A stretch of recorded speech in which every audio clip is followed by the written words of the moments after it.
سوال پیدا ہوتا ہے آخر یہ چیلنج کیوں کوئی ایکسیپٹ نہیں کرتا؟ کیا دنیا میں ایک ہی مرتبہ ایک انسان ایسا پیدا ہوا، اس نے بنایا اور اس کے بعد دنیا بانجھ ہو گئی؟ ایسا کوئی انسان دنیا میں پیدا نہیں ہو سکتا۔ سائنسدان آیا تو ان کی عمر بمشکل 100 سال بھی نہیں ہوتی۔ عمر 100 سال ہونے کا مطلب یہ کہ جب ان کو مرے ہوئے 100 سال ہو جاتے ہیں نا، تو 100 سال کے اندر اندر چیزیں سامنے آنا شروع ہو جاتی ہیں کہ اس سائنسدان کی یہ تھیوری غلط تھی، اس مصنف نے یہ بات غلط لکھی تھی، اس کا یہ تجزیہ غلط تھا، اس نے یہ جو نظام پیش کیا تھا غلط تھا۔ قرآن کے بارے میں بھی ہمیں خبر متواتر، اس کو کہا جاتا ہے خبر متواتر۔ مثال کے طور پر آپ کو پتہ ہے دنیا میں ایک ملک موجود ہے امریکہ، آپ نے دیکھا نہیں ہے، لوگ آپ کو ویڈیوز بنا بنا کے بھیج رہے ہیں، آپ نے تسلیم کر لیا نا کہ امریکہ ایگزسٹ کرتا ہے، موجود ہے، آپ نے خود اپنی آنکھوں سے دیکھا ہے۔ یہ بات یاد رکھیں، ہم قرآن کریم کو سائنس پہ نہیں پرکھتے۔ ہمارے لیے قرآن کریم کے صحیح غلط ہونے کا معیار سائنس نہیں ہے کہ اگر سائنس کہے گی تو ٹھیک ہے، سائنس کہے، اس لیے کہ سائنس کی کوئی تھیوری اگر قرآن کے خلاف آئے گی ہم سائنس کی تھیوری کو ریجیکٹ کریں گے۔ بسم اللہ الرحمن الرحیم، نحمدہ ونصلی علی رسولہ الکریم، اما بعد۔ ہمارا سوال جواب کا سیشن ہوتا ہے، تو سوال جواب کا سیشن تو ویسے ہم فقہی مسائل کے لیے رکھا ہے مختصر، تاکہ جو لوگوں کے مسئلے مسائل ہیں اس کے جوابات چلتے رہیں۔ تو اس دوران کچھ چیزیں ایسی بھی آ جاتی ہیں جو لگتا ہے کہ یار اس کا جواب دے دینا چاہیے، تو اسی میں ایک سوال آیا تھا تو سوچا کہ اس کو تھوڑا سا ظاہر ہے کہ تفصیل سے بتانا پڑے گا، اور زیادہ تفصیل بھی نہیں، حتی الامکان جتنا کوشش ہے کہ مختصر انداز میں جو پوائنٹس ہیں وہ آ جائیں، مزید اس پہ غور و فکر کے لیے چیز آپ کو موقع مل جائے گا، پھر انشاءاللہ امید ہے مسئلہ بھی حل ہو جائے گا۔ سوال وہ یہ کیا ہے کہ مفتی صاحب کافی ملحد یہ سوال اٹھاتے ہیں کہ قرآن انسانوں کی لکھی ہوئی کتاب ہے، ان ملحد لوگوں کو کیسے ثابت کر دیں کہ قرآن اللہ کی کتاب ہے؟ ایک سوال ہے، آج کل ایتھیزم کا اور الحاد کا بڑا دور ہے، اور لوگ کہتے ہیں کہ پتہ نہیں کیا ہو گیا اور ملحدین نے تو ایسا عقلی اعتراض کر دیا، ویسا کر دیا۔ تو بنیادی طور پر یہ جہالت کی باتیں ہوتی ہیں، لا علمی کی وجہ سے بعض اوقات انسان یہ سمجھ رہا ہوتا ہے کہ چونکہ مجھے اس کا جواب نہیں آتا، جب مجھے جواب نہیں آتا اس کا مطلب اس کا جواب ہوگا بھی نہیں۔ یا بعض اوقات کوئی چیز آپ کو نظر نہیں آ رہی ہوتی تو وہ کہتے ہیں جب مجھے نظر نہیں آ رہی تو اس کا مطلب یہ چیز موجود بھی نہیں ہے۔ اس کو کہا جاتا ہے نا کہ absence of evidence is not evidence of absence. ٹھیک ہے، کسی چیز پر اگر آپ کے پاس ایویڈنس نہیں ہے، یہ اس بات کا ایویڈنس نہیں ہے کہ وہ چیز ایبسنٹ ہے، وہ چیز ایگزسٹ نہیں کرتی، اس چیز کا یہ دلیل نہیں بن سکتی۔ تو اس کے کچھ پہلو میں آپ کے سامنے رکھتا ہوں، اور دو چار کی طرح واضح ہو جائے گا کہ قرآن اللہ کی کتاب ہے اور کیوں۔ عقلی ظاہر ملحد کا اعتراض ہے تو قرآن حدیث کی تو ہم بات نہیں کریں گے نا، تو عقلی اور لاجیکلی بات کریں گے، ہمارا دین فطرت ہے۔ تو اگر کوئی آدمی اس نیت سے، اللہ کرے سنے سمجھے کہ میری سمجھ میں بات آ جائے اور میں اس پہ عمل کر لوں، تو اللہ کی ذات سے امید ہے کہ بات اس کی سمجھ میں آ جائے گی۔ پہلی بات، مختلف اسپیکٹ سے میں اس پہ بات کرتا ہوں۔ پہلی بات، آپ اس کے تاریخی پہلو کو ہم لے لیتے ہیں۔ دیکھیں، دنیا میں ہم بہت ساری چیزوں کو تسلیم کر رہے ہوتے ہیں کسی کے کہنے پر، ٹھیک ہے؟ ہر چیز آپ کو ریٹن لکھی ہوئی نہیں ملتی۔ مثال کے طور پر آپ کو کسی نے بتایا، آپ کے والد صاحب کا نام مثال کے طور پر خالد ہے، آپ کو کسی نے بتایا خالد آپ کے ابا ہیں، ٹھیک ہے؟ اب آپ کے پاس اس کا کوئی پروف نہیں ہے، ٹھیک ہے؟ آپ اپنے برتھ سرٹیفکیٹ میں بھی لکھ دیا جاتا ہے، آپ کا NIC بنتا ہے اس میں بھی لکھ دیا جاتا ہے، آپ کے جتنے ڈاکومنٹس بنتے ہیں، آپ کا پاسپورٹ بنتا ہے، جو آپ کی ڈاکومنٹیشن ہوتی ہے، آپ کی ڈگریاں آتی ہیں، سب میں والد کی جگہ پہ لکھا ہوا ہے خالد۔ سوال یہ پیدا ہوتا ہے کہ آپ کے پاس اس بات کی کیا دلیل ہے کہ آپ کے ابا خالد ہیں؟ ٹھیک ہے، یہ ایک مثال ہے۔ پھر آپ کے چچا حامد ہیں، پھر آپ کے ماموں جناب حاجی عبدالستار صاحب ہیں، پھر آپ کے بھتیجے، پھر آپ کے بھانجے، الی آخری چلتے چلے جائیں۔ ایک چیز نہیں، یہ سارے رشتے ایک ایک کر کے آپ لیتے جائیں۔ سوال یہ پیدا ہوتا ہے آپ کو کیسے پتہ ہے؟ سمجھ آ رہی بات؟ آپ کہہ سکتے ہیں کہ بھائی ہمیں تو DNA کے ذریعے پتہ چل سکتا ہے، یہ تو DNA آپ میچ کریں پتہ چل جائے گا، ٹھیک ہے پتہ چل سکتا ہے، لیکن کتنے لوگ ہیں دنیا میں جو ڈی این اے کروانے کے بعد شناختی کارڈ میں اپنا نام ابا کے نام کے ساتھ لکھواتے ہیں؟ آپ نے شاید دنیا میں ایسا کوئی ایک انسان بھی نہیں دیکھا ہوگا کہ اس کو ابا نے کہا بیٹا جا کے شناختی کارڈ بنوا کے آؤ، تو وہ کہے ابا میں پہلے جاؤں گا ڈی این اے کرواؤں گا، ڈی این اے کروانے کے بعد ہی لکھوں گا، جب تک مجھے شیورٹی کمپلیٹ، مجھے ایک سیٹسفیکشن نہیں ہوتی تو I can not do it. تو میرے خیال سے اس کو پھر ابا گھر میں رہنے کی اجازت نہیں دے گا یا اماں گھر میں رہنے کی اجازت نہیں دے گی۔ پہلی بات تو یہ ہے کہ ٹھیک ہے ڈی این اے کے ذریعے پتہ چل سکتا ہے، لیکن ڈی این اے کے ذریعے کوئی پتہ لگاتا نہیں ہے۔ دوسری بات کہ قرآن کے بارے میں بھی ہمیں خبر متواتر، اس کو کہا جاتا ہے خبر متواتر۔ خبر متواتر جو ہوتی ہے نا، خبر متواتر کا مطلب ہوتا ہے اتنے لوگ آپ کو کسی چیز کی خبر دیں جن کا کسی جھوٹی بات پر متفق ہونا محال ہو۔ مثال کے طور پر آپ کو پتہ ہے دنیا میں ایک ملک موجود ہے امریکہ، آپ نے دیکھا نہیں ہے، لوگ آپ کو ویڈیوز بنا بنا کے بھیج رہے ہیں، آپ نے تسلیم کر لیا نا کہ امریکہ ایگزسٹ کرتا ہے، موجود ہے، آپ نے خود اپنی آنکھوں سے دیکھا ہے؟ نہیں دیکھا آپ نے، ہو سکتا ہے موجود نہ ہو، لیکن اس خبر متواتر، یہ جو آپ کو خبر مل رہی ہے، جو آپ کو رپورٹ مل رہی ہے، جو آپ کو نیوز اتنے تواتر، اتنے تسلسل اور ایک تسلسل کے ساتھ جو آپ کو چیز مل رہی ہے، اس کا آپ اس کو ڈینائی نہیں کر سکتے، آپ اس کا انکار نہیں کر سکتے۔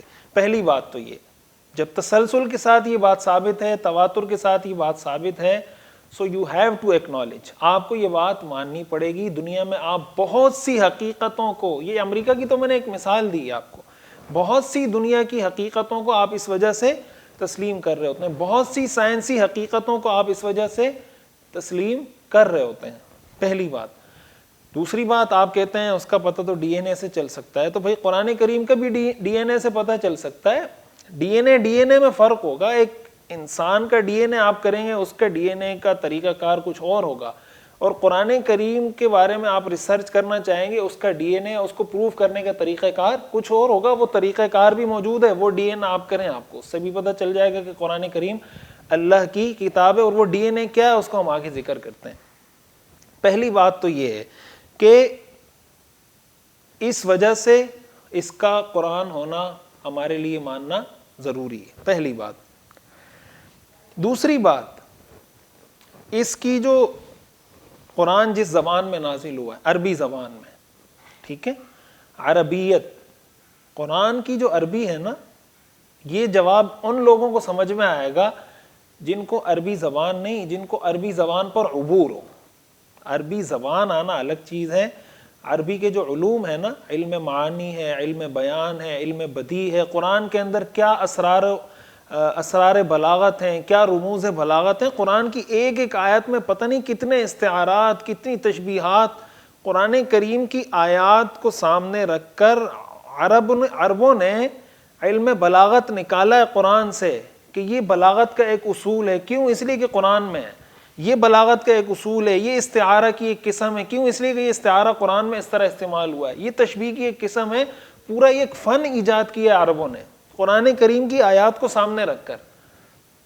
قرآن کریم میں اگر ایک واو بھی آتا ہے نا، مثلا آتا ہے ان الابرار لفی نعیم وان الفجار لفی جحیم، کہ نیک لوگ نعمتوں میں اور فاجر فاسق لوگ جہنم میں ہوں گے۔ اب یہ جملہ ایسے بھی ہو سکتا ہے ان الابرار لفی نعیم ان الفجار لفی جحیم، یہ جو بیچ میں واو آیا ہے، عام آدمی تو سمجھے گا بس اس کا تو یہی ترجمہ ہے، اور کہ نیک لوگ جنت میں اور برے لوگ جہنم میں۔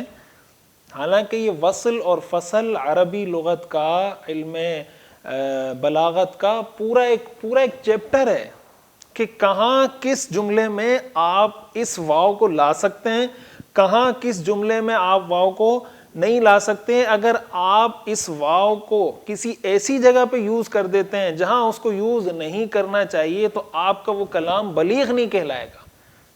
اس کلام کے بارے میں یہ نہیں کہا جا سکتا کہ یہ ایک فصیح اور ایک بلیغ کلام ہے۔ قرآن کریم میں تو اس کی ہزاروں لاکھوں مثالیں موجود ہیں، ایک ایک آیت کے اندر 20 15 10 قسم کی بلاغت کے مختلف اصناف اس کے اندر استعمال ہوئی ہوتی ہیں۔ یہی وجہ ہے کہ قرآن کریم عربی زبان میں نازل ہوا ہے، ٹھیک ہے، اور قرآن کریم نے چیلنج دیا ہے اور وہ چیلنج آج بھی ہے. کوئی کہتا ہے نا انسانوں کی کتاب ہے، تو بھائی انسانوں نے دنیا میں یہ ایک ہی کتاب بنائی؟ یہ دنیا میں ایک ہی دم ایسے کوئی انسان پیدا ہوئے تھے. اس پر تو میں بعد میں آتا ہوں کہ آپ کہتے ہیں انسانوں نے بنائی، تو آپ بتائیں کس نے بنائی؟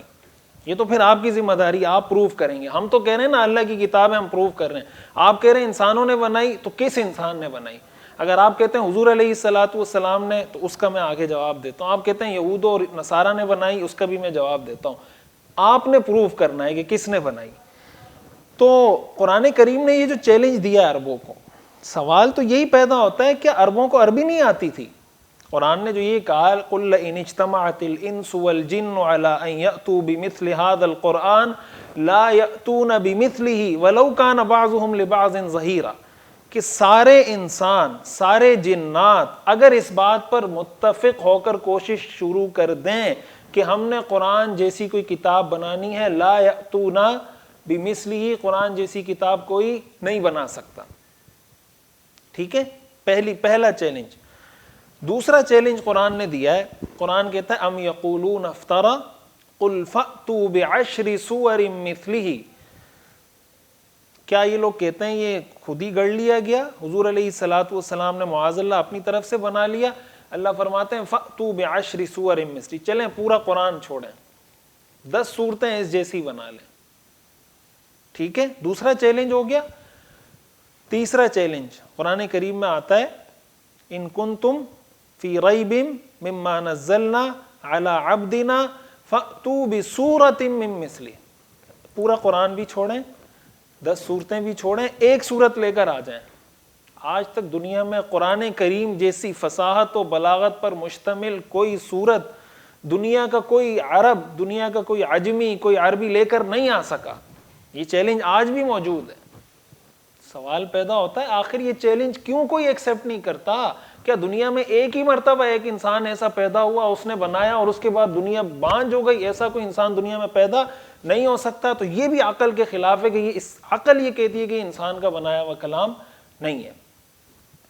دوسری بات یہ کہ اگر آپ اس کی عربیت کو دیکھیں، اس کی عربی لغت کو دیکھیں، اس میں بلاغت کی اصناف کو دیکھیں، جو اہل علم اس کو سمجھتے ہیں، تو آدمی خود اس بات کا اعتراف کر اٹھتا ہے کہ یہ اللہ کی کتاب ہے، کسی انسان کی لکھی ہوئی کتاب نہیں ہے.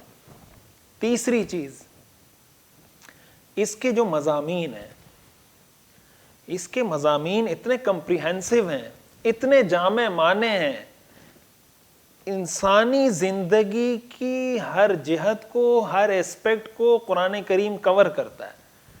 یہ کیسے ممکن ہے کہ ایک آدمی، بظاہر جو آدمی کہتا ہے کہ اس کو انسانوں نے بنایا، وہ یہی کہے گا کہ اس نے حضور علیہ الصلوۃ والسلام نے یہ قرآن لکھا ہے، اس کا یہی دعویٰ ہوگا، اور کیا دعویٰ ہوگا؟ تو ایک سوال پیدا ہوتا ہے کہ عرب میں رہنے والا ایک شخص، مکہ مکرمہ کے صحرا میں رہنے والا ایک شخص، کیسے ممکن ہے کہ وہ ایک ایسی کتاب لکھ دے جو دنیا کے ہر انسان کے لیے ہر زمانے میں اپلیکیبل ہو، قابل عمل ہو، اور وہ ایک دستور حیات کی حیثیت رکھتی ہو؟ وہ چاہے آپ کا سول لا ہو، آپ کا کرمنل لا ہو، آپ کا فیملی لا ہو، آپ کا سوشل لا ہو، آپ کے گھر کی زندگی ہو، کاروبار کی زندگی ہو، پڑوسی کے ساتھ تعلقات ہو، معاملات، معاشرت، اخلاقیات، ہر چیز کو کور کر رہا ہے، اور زندگی کے ہر شعبے کو کور کر رہا ہے، اور دنیا کے کونے کونے میں موجود ہر انسان کی ضرورت کو پورا کر رہا ہے. عقل اس بات کو مانتی ہے. یہی وجہ ہے کہ دنیا میں جتنے لوگ آئے، کوئی مصنف آیا، کسی نے کوئی سائنسدان آیا، تو ان کی عمر بمشکل 100 سال بھی نہیں ہوتی. عمر 100 سال ہونے کا مطلب یہ کہ جب ان کو مرے ہوئے 100 سال ہو جاتے ہیں نا، تو 100 سال کے اندر چیزیں سامنے آنا شروع ہو جاتی ہیں کہ اس سائنسدان کی یہ تھیوری غلط تھی، اس مصنف نے یہ بات غلط لکھی تھی، اس کا یہ تجزیہ غلط تھا، اس نے یہ جو نظام پیش کیا تھا غلط تھا. قرآن کریم کے اندر 1450 سال ہو گئے، قرآن کریم کے اندر آج تک کوئی ایک آیت بھی اسٹیبلشڈ سائنس کے خلاف نہیں ہے. کوئی ایک آیت بھی قرآن کریم کے اندر اسٹیبلش سائنس کے خلاف، میں اسٹیبلش سائنس کی بات کر رہا ہوں، تھیوریز تو بدلتی رہتی ہیں، ایک سائنسدان آتا ہے ایک تھیوری دیتا ہے, دوسرا آتا ہے وہ اس تھیوری کو ریجیکٹ کرتا ہے, تیسرا آتا ہے وہ ایک اور نئی تھیوری دے رہا ہوتا ہے. اسٹیبلش سائنس کے خلاف کوئی چیز قرآن کریم کے اندر موجود نہیں ہے. اگر یہ کسی انسان کی لکھی ہوئی کتاب تھی, ایسا کیا معجزہ ہو گیا کہ 1400 سال میں اس کی کسی ایک چیز کو چیلنج نہیں کیا جا سکا؟ آپ کہیں گے چیلنج کیا ہے, چیلنج اگر کسی نے کیا ہوگا تو اس کا جواب موجود ہے, اس کو کوئی پروف نہیں کر سکا کہ یہ اسٹیبلش سائنس کے خلاف ہے. پھر دوسری بات یہ ہے کہ قرآن کریم کے اندر بہت سی ایسی چیزوں کا ذکر ہے جس کو آج کی سائنس مانتی ہے. یہ بات یاد رکھیں, ہم قرآن کریم کو سائنس پہ نہیں پرکھتے. ہمارے لیے قرآن کریم کے صحیح غلط ہونے کا معیار سائنس نہیں ہے کہ اگر سائنس کہے گی تو ٹھیک ہے, سائنس کہے, اس لیے کہ سائنس کی کوئی تھیوری اگر قرآن کے خلاف آئے گی, ہم سائنس کی تھیوری کو ریجیکٹ کریں گے. ہم کہیں گے یہ تھیوری کل آگے کوئی اور سائنسدان ہی اس کو ریجیکٹ کر دے گا. ٹھیک ہے, اس لیے کہ یہ ہوتا آ رہا ہے. لیکن قرآن کریم کے ساتھ کبھی ایسا نہیں ہوا. جب قرآن کریم کے ساتھ نہیں ہوا تو سائنس کے ساتھ تو ہوتا آ رہا ہے. ساری دنیا اس چیز کو مانتی ہے, خود سائنسدان اس چیز کے قائل ہیں. لہٰذا قرآن کریم نے 1400 سال پہلے, 1450 سال پہلے جو سائنسی حقائق ذکر کیے, مثال کے طور پر سائنسدانوں نے اس پہ کتابیں لکھی ہیں, غیر مسلموں نے اس پہ کتابیں لکھی ہیں. قرآن کریم میں آتا ہے یخلقکم فی بطون امہاتکم خلقا من بعد خلق فی ظلمات ثلاث, کہ اللہ نے یہ فرمایا کہ بچہ جب پیدا ہوتا ہے خلقا من بعد خلق, مختلف سٹیپس میں, مختلف مراحل میں پیدا ہوتا ہے.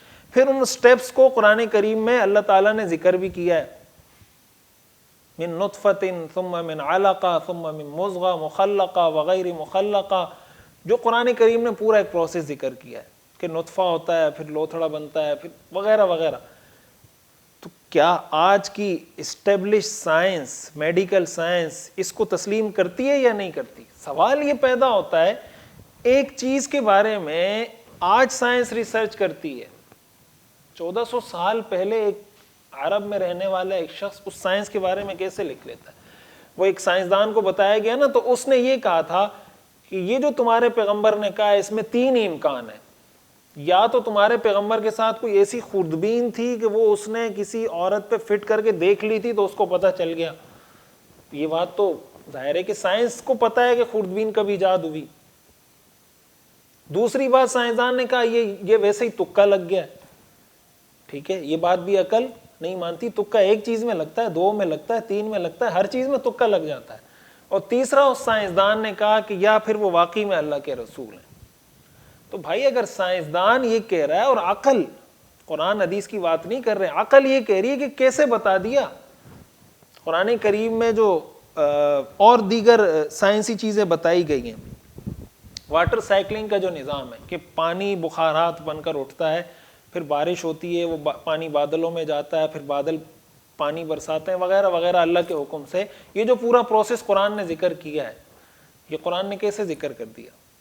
ظاہر ہے کہ قرآن نے ذکر کیا ہے, اس کا مطلب یہ اللہ کی کتاب ہے, یہ کائنات اللہ کی بنائی ہوئی ہے, اس لیے اللہ ہی بتا سکتا ہے, کوئی انسان اتنا پہلے نہیں بتا سکتا. ایک نئی پروڈکٹ اگر مارکیٹ میں آتی ہے نا, تو اس کے استعمال کا, یوز کا طریقہ سب سے پہلے وہ جو مینوفیکچرر ہوتا ہے, جو اس کا خالق, جو بنانے والا ہوتا ہے, وہ آپ کو صانع ہوتا ہے, وہ بتا سکتا ہے کہ اس کا استعمال ایسے ہوگا یا یہ کام اس طریقے سے ہوا ہے. تو اگر قرآن میں لکھا ہوا ہے, اس کا مطلب قرآن میں اسی ذات نے لکھا ہے جس نے اس کائنات کو تخلیق کیا ہے, جس کی یہ کائنات پروڈکٹ ہے, اور وہ ذات وہ اللہ کی ذات ہے. اس سے بھی پتہ چلتا ہے کہ قرآن اللہ کا کلام ہے. پھر یہ تو 2-3 جہات میں نے ذکر کی.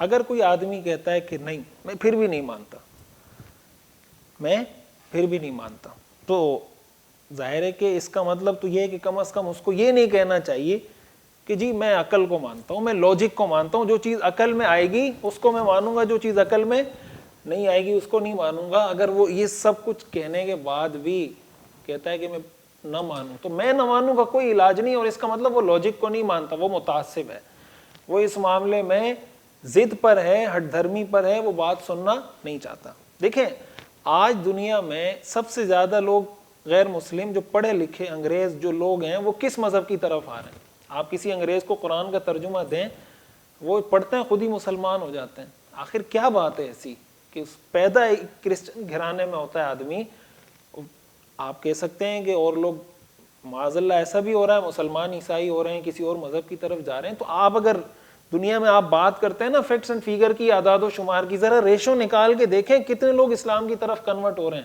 اور خود پڑھ کر، خود ریسرچ کر کے، خود تحقیق کر کے پڑھے لکھے لوگ کنورٹ ہو رہے ہیں۔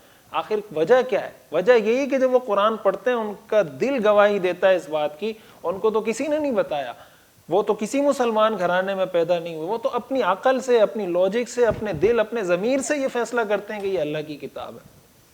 پھر اگر کوئی آدمی کہتا ہے اللہ کی کتاب نہیں ہے تو سوال یہ پیدا ہوتا ہے کس نے لکھی ہے؟ یہ جواب آپ نے دینا ہے۔ جو سوال کر رہا ہے نا کہ اللہ کی کتاب نہیں ہے، تو وہ یہ بتائے گا کہ کس کی کتاب ہے۔ آپ کسی چیز کو، ایک دعویٰ ہم کر رہے ہیں، ٹھیک ہے، آپ اس کو ڈینائی کر رہے ہیں، تو ڈینائی کرتے وقت آپ کے پاس کوئی ریزن ہونی چاہیے نا کہ بھائی میرے پاس یہ پروف ہے کہ یہ فلاں کی کتاب ہے، ٹھیک ہے، اس لیے میں اس چیز کو ڈینائی کر رہا ہوں، میرے پاس یہ پروف ہے، آپ اس پروف کو ریجیکٹ کریں۔ جو پاسبل آپ کے جوابات ہو سکتے ہیں تو میں اس کے بارے میں عرض کر دیتا ہوں۔ ایک جواب یہ ہو سکتا ہے کہ حضور علیہ الصلوۃ والسلام نے لکھی ہے، مثال کے طور پر پاسبل ایک جو کوئی چانس ہے یا ایک پاسبلٹی ہے وہ یہ ہو سکتی ہے۔ تو اگر قرآن اللہ کے رسول نے لکھا ہے تو اگر آپ نے حدیث بھی پڑھی ہو، قرآن بھی پڑھی ہو، قرآن کو بھی پڑھا ہو، تو آپ قرآن کا انداز تحریر دیکھیں، قرآن کا انداز گفتگو دیکھیں، قرآن کا انداز تخاطب دیکھیں، اور حدیث کا انداز تخاطب دیکھیں۔ ایک کامن سینس رکھنے والا آدمی آپ کو پڑھتے ساتھ بتا دے گا کہ یہ کسی اور کا کلام ہے، یہ کسی اور کا کلام، یہ حدیث کسی اور کے الفاظ ہیں اور قرآن کسی اور کے الفاظ ہیں۔ اگر ایک ہی آدمی نے لکھے ہیں، حضور علیہ الصلوۃ والسلام ہی کی حدیثیں، قرآن بھی حضور نے لکھا ہے اگر کوئی کہتا ہے، تو سوال یہ پیدا ہوتا ہے اتنا فرق کیوں ہے؟ ایک آدمی جتنی بھی کوشش کر لے اپنے انداز تحریر میں اس طرح کا فرق نہیں لا سکتا جس طرح کا فرق قرآن کریم کے انداز اور حدیث کے انداز میں۔ پہلی بات۔ دوسری بات، جب آدمی کتاب لکھتا ہے تو مصنف جو ہوتا ہے اس کو تو چاہیے اپنے حالات تفصیل سے ذکر کرے۔ قرآن کریم میں سب سے زیادہ ذکر موسیٰ علیہ السلام کا ہے، حضرت آدم علیہ السلام کے واقعات ہیں، حضرت عیسیٰ علیہ السلام کے واقعات ہیں، حضرت داؤد، حضرت سلیمان، بلقیس، اور تقریباً 25-26 انبیاء کا ذکر قرآن نے کیا اور بہت تفصیل سے کیا ہے۔ اتنا تفصیلی ذکر خود حضور علیہ الصلوۃ والسلام کا موجود نہیں ہے۔ سوال یہ پیدا ہوتا ہے کہ آدمی لاجک کی بات کرتے ہیں نا، ان ساری چیزوں کو آپ لاجیکلی ڈینائی نہیں کر سکتے۔ ایک آدمی کتاب لکھ رہا ہے تو وہ 25 لوگوں کے حالات لکھ رہا ہے، تو اپنے حالات کیوں نہیں لکھتا؟ حضور علیہ الصلوۃ والسلام کا نام گرامی تو صرف 4 مرتبہ آیا ہے قرآن کریم میں، دیگر انبیاء کا اس سے زیادہ تذکرہ آیا قرآن کریم میں، تو حضور علیہ الصلوۃ والسلام کا ذکر اس میں زیادہ ہونا چاہیے تھا۔ یہ سارے جوابات ان لوگوں نے دینے جو کہتے ہیں کہ یہ حضور نے لکھا ہے۔ تیسری بات، قرآن کریم کے اندر بہت سی آیات ایسی ہیں جس میں حضور علیہ الصلوۃ والسلام کو تنبیہ کی گئی ہے۔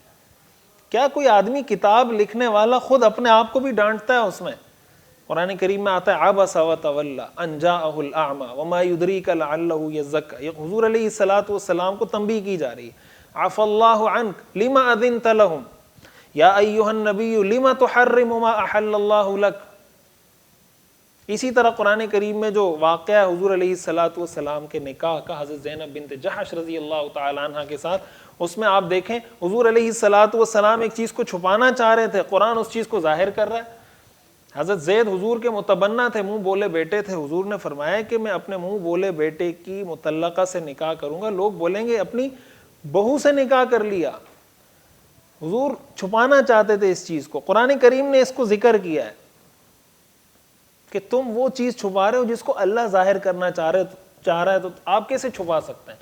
تو سوال یہ پیدا ہو رہا ہے، ایک مصنف، ایک کتاب لکھنے والا، اس کو اتنا بھی اختیار نہیں ہے اپنے کتاب لکھتے وقت کہ اپنے ہی راز جو وہ نہیں ظاہر کرنا چاہتا پھر بھی دنیا کو دکھا رہا ہے، ظاہر کر رہا ہے۔ اور بھی اس طرح کی بہت سی آیات ہیں، پوری ایک فہرست ہے جس کو مفسرین نے ذکر کیا ہے۔ یہ جواب بھی آپ کے ذمہ ہے کہ آخر ایسا کیوں ہے۔ پھر سب سے بڑی بات جو میں نے بتائی آپ کو کہ قرآن تو چیلنج دیتا ہے، قرآن تو چیلنج دیتا ہے، تو کوئی بنا کے دکھا دے نا۔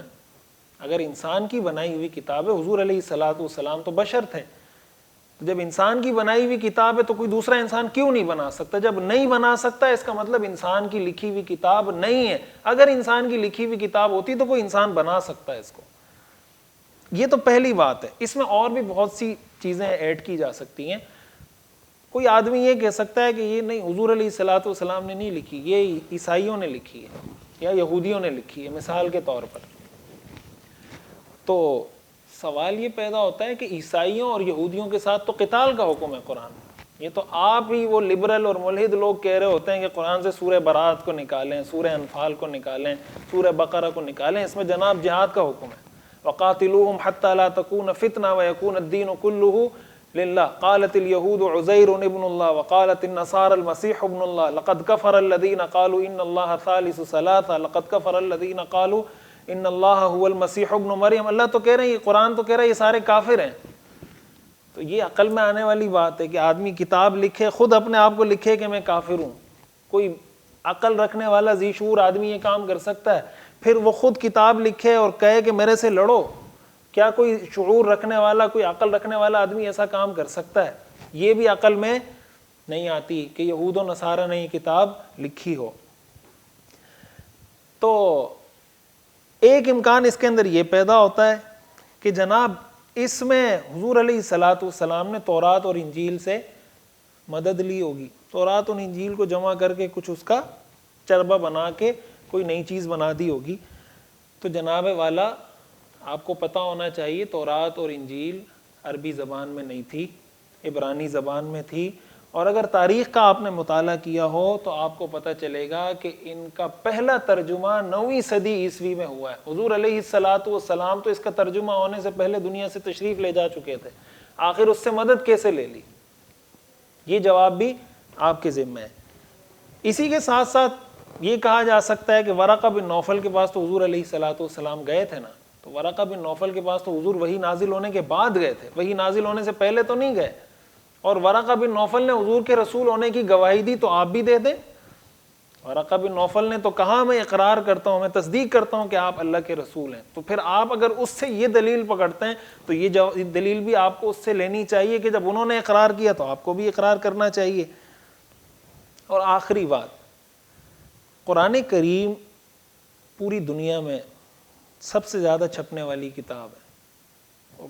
چھپ رہی ہے جب سے قرآن آیا ہے، لکھا گیا ہے، چھپتا آ رہا ہے. قرآن کریم کے قدیم نسخے آج بھی ترکی کے میوزیم میں موجود ہیں. میں جب قطر گیا تھا تو ترکی میں جو میوزیم میں قرآن کریم کے قدیم نسخہ موجود ہیں، کئی 100 سال پرانا، قطر کے لوگوں نے اس کی فوٹو کاپی کر کے اپنے پاس مکتبے میں رکھی ہوئی، جو قطر کی نیشنل لائبریری اس میں بھی رکھا ہوا ہے، ترکی کے میوزیم کے اندر بھی رکھا ہوا ہے. سوال یہ پیدا ہوتا ہے کہ سال ہا سال سے جو قدیم سے قدیم نسخے چلے آ رہے ہیں، تو اگر یہ کسی کی لکھی ہوئی کتاب ہوتی تو کوئی فرق ہوتا ہے نا اس میں. آخر کب لکھ لی کسی نے، کب لکھ لی کسی نے؟ نہ اس میں کوئی زبر زیر کا فرق ہے، نہ اس میں کوئی اعراب کا فرق ہے، نہ اس میں کوئی الفاظ کی غلطی ہے، نہ اس میں کوئی حروف کی غلطی ہے. اتنے دنیا میں اس کے حافظ ہیں، آپ دنیا میں کسی اور کتاب کے اتنے حافظ پیدا کریں نا. یہ بھی آپ کو چیلنج ہے. دنیا میں کسی اور کتاب کو حفظ کرنا اتنا آسان نہیں ہو سکتا جتنا اللہ کی کتاب کو حفظ کرنا آسان ہے. تو جب اتنی کتابیں تسلسل کے ساتھ قرآن کریم کے نسخے چھپ رہے ہیں اور ایک زمانے سے چھپ رہے ہیں، قدیم نسخہ بھی موجود ہے، جدید نسخہ بھی موجود ہے، امریکہ میں بھی قرآن موجود ہے، یہاں بھی موجود ہے، کہیں قرآن کریم کے نسخے میں کوئی مائی کا لال ذرہ برابر فرق نہیں کر سکتا. آخر یہ کیسے ممکن ہوا؟ اور قرآن کریم میں خود اللہ نے فرمایا افلا یتدبرون القرآن ولو کان من عند غیر اللہ لوجدوا فیہ اختلافا کثیرا. اگر یہ اللہ کی کتاب نہیں ہوتی، اس میں اختلاف ہوتا، اس میں کنٹرڈکشن ہوتا، اس کا ایک مضمون دوسرے کو کنفلکٹ کرتا، اس میں تعارض ہوتا. ایسا نہیں ہے. پرانا نسخہ نئے نسخے کو جھٹلاتا، یہ اس کو جھٹلاتا. جیسے تورات اور انجیل میں ہے، آج سارے عیسائی یہودی اس بات کو مانتے ہیں. یہ ساری تفصیل میں نے اس لیے عرض کی تاکہ آپ کے ذہن میں یہ بات بیٹھ جائے کہ بعض اوقات جب یہ بات کی جا رہی ہوتی ہے تو عام آدمی سمجھتا ہے کہ یار واقعی میں کوئی بڑی لوجیکل بات کی ہے، کوئی بہت ہی فلسفیانہ بات کی ہے، اور عام مسلمان اس سے متاثر ہو رہا ہوتا ہے. تو میں نے جو آپ کو جتنے دلائل دیے، جتنی ساری ایسپیکٹ، اس کے اور بھی کئی پہلو ہو سکتے ہیں. میرا مقصد یہ تھا کہ کچھ پوائنٹس آپ کے سامنے آ جائیں اور پتہ چل جائے کہ یہ جو لاجک کی بات کی جاتی ہے یہ حقیقت میں لاجک نہیں ہوتی، یہ اسلام دشمنی ہوتی ہے۔ تو میرا ان لوگوں کو بھی میری دعوت ہے، میری طرف سے ان لوگوں کو دعوت ہے کہ آپ قرآن کریم کو دوبارہ ان ساری باتوں کی روشنی میں دوبارہ سمجھیں، پرکھیں، تو آپ کو انشاءاللہ امید ہے اللہ تعالیٰ ہدایت بھی عطا فرمائیں گے، آپ کو ایمان کی دولت بھی عطا فرمائیں گے۔ اللہ تعالیٰ ہم سب کو ایمان کی دولت سے نوازے رکھے، ہم سب کا خاتمہ اللہ ایمان پر فرمائے۔ وآخر دعوانا ان الحمد للہ رب العالمین۔